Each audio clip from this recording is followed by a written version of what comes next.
For me, I had always kind of okayed it with myself that, well, they are getting paid for this, which is also a problem. And they're obviously choosing, these women are choosing to do these things, and maybe they just really like sex, and that's okay. Yeah.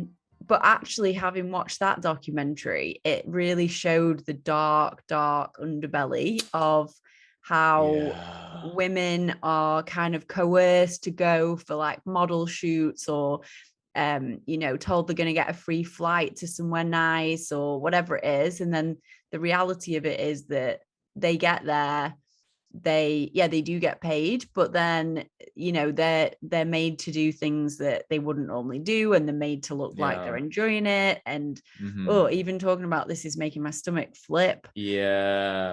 And actually, a lot of what is shown in the documentary is really the unprocessed emotions of men that are coming out in explicit, degrading, angry, aggressive like ways. And then obviously that is being demanded because people are getting more and more numb. Like we just talked about numbness. People are numb already, and then they're trying to get something more, and they're getting more and more weird in what they watch. And this is us included. For sure. 100%. And so there's this demand on women, and this is very young women who don't probably have great self-esteem or self-love and are struggling in their life or don't even know yet. And it's I mean, there's a lot of different directions we could go, but I think one of the biggest ones are, because I used to have the same thing where I'm like, oh, I'm only going to watch the chicks that are really into it. And then the other stuff, like, where like the guys are just like obviously complete assholes and just like, I don't give a shit about this chick. And the chick is like, oh, this is terrible, but like, whatever, I'm going to pretend, but she's obviously like not enjoying it. That never like worked for me. But the issue is, because there's probably, maybe even some partners of the women that are watching this who are like, yeah, I watch it, but like, I don't watch the messed up stuff. I only watch this. And that was the line that I kind of fed myself. But you have to look a little bit deeper into the, like, how can you really know that they're into it? Like, who are you to judge their turn on, to know that? Like, you don't actually know them. And then let's say, even, playing devil's advocate here, and shout out to Sophia, because like we've had because when I came into our relationship, I literally was like, threesomes, polyamory, porn, let's go. And she was like, monogamy. And we had a lot of conversations, and explored a lot of different ideas. And now we're fully monogamous. I don't watch porn, and obviously like not polyamorous or anything like that. But I do that out of choice. I'm not like, she's not like, you must do this. It's because what she said and the points that she brought up made sense. And there's also been things that I brought up that she's like, oh, okay, that does make sense from her side to shift things slightly. But the big thing is on the porn aspect, at least, these women, let's say they're enjoying it. The why behind their enjoyment of it, they literally want to be like, I'm getting paid $10K to do this like crazy anal scene, and that is why I'm into it. Like, I'm gonna, get into this because I'm getting paid cash for it, not because, wow, I am so turned on to have this like 12-inch like crazy python inserted into me right now, but I'm gonna do it for the money. Or, which is very, very likely, almost, I think, I don't know the statistics on it, but if I like think back to a lot of like the scenes and where my brain, I was like, oh, like the chick's so into it. She's down for whatever. She's really in the energy.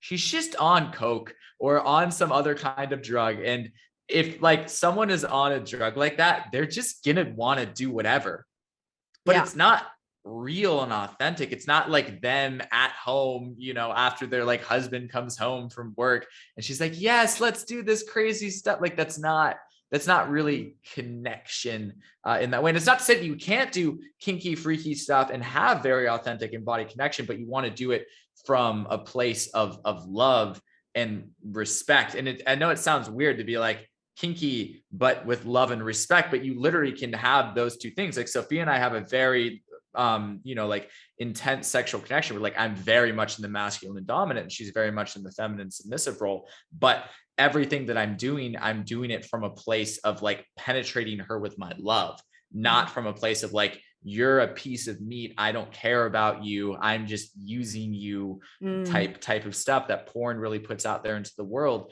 And as you become more aware of your own sexual energy as a man, you realize that you can tap into your partner's energy as well. And you can feel if she's into it or not. You can't just get a blowjob and be like, just do the thing. You're like, oh, you're not feeling it right now. And then she's like, no. So you're like, babe, like, come on. She's like, well, I'm feeling a little bit this about the relationship right now, or feeling worried that if I say no, then you're going to break up. And like, these are the conversations that you need to have with a woman that you really care about. So you can actually fully be invested in the relationship from both sides and show up and meet each other where you're connecting, not just through your genital organs, but also through your hearts and the other energy centers of your body. Cause that's real satisfaction and real embodied authentic sex. From my perspective. So I know there's a lot of different things. I'll let you. And hashtag multi-orgasmic. Like if you are doing an act, or like if you are in a relationship that,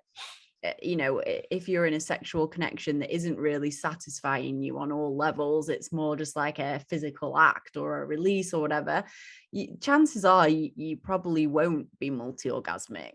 Or, it's really when every element of you aligns. And what you just said about how, sometimes you need to adjust and be like, oh, I thought I was going to be into this, but now I'm actually feeling this, or this is coming up for me, or like, I'm feeling a bit unsafe in our thing, or something you said a week ago or a year ago pissed me off, and I'm just realizing all these things. This is like sacred sexuality, because once you have that conversation, you might have to stop what you're doing and have a really deep, in-depth conversation, which can be really annoying. You're like, what? My dick is getting sucked. Why?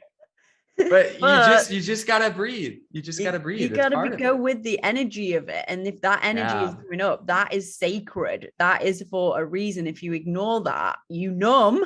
And you go into like, right now I'm going to have to go into fantasy or a memory or whatever to get there. And it's unsatiating.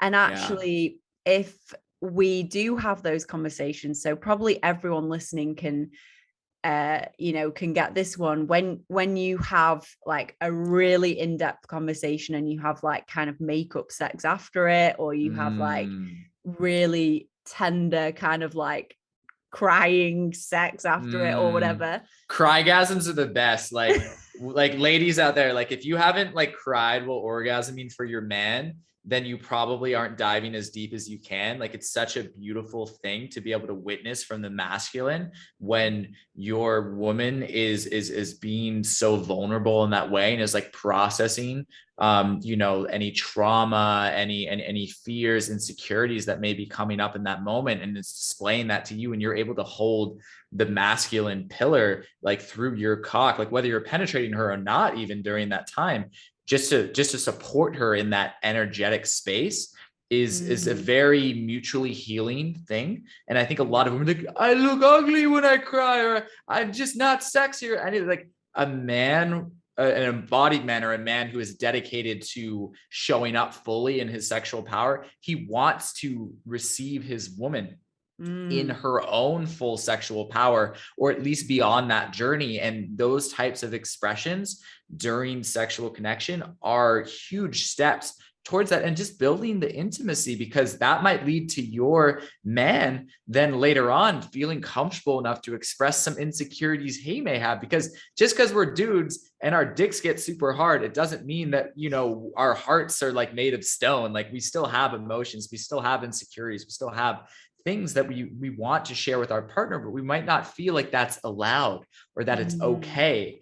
And it's really important. And this is through my own experience with Sophia, she's done such a beautiful, amazing job of owning how beautiful it can be to express emotions and truth in a raw, authentic manner. And I thought I did that already on my own. But the levels in which she's been able to do that have really elevated my masculine's ability to also meet her in that way. And I feel like there's a power in a woman's feminine essence to open herself up to expression in that way, to then allow the permission for the man who through society is very like, don't be a pussy, suck it up, bro. And that, I mean, even for me, I'm still working on uncoding that. Yes, I've made a ton of progress, but it's a continual journey just to be like, I feel really sad right now. I feel really angry right now. I feel annoyed, like all these things, that just being like, I'm happy, I'm good, that's fine. Just be in gratitude. Like I still have those as well. But yeah, really receiving what your woman is able to express is a powerful experience for a man to witness, and it can have huge effects for him as well.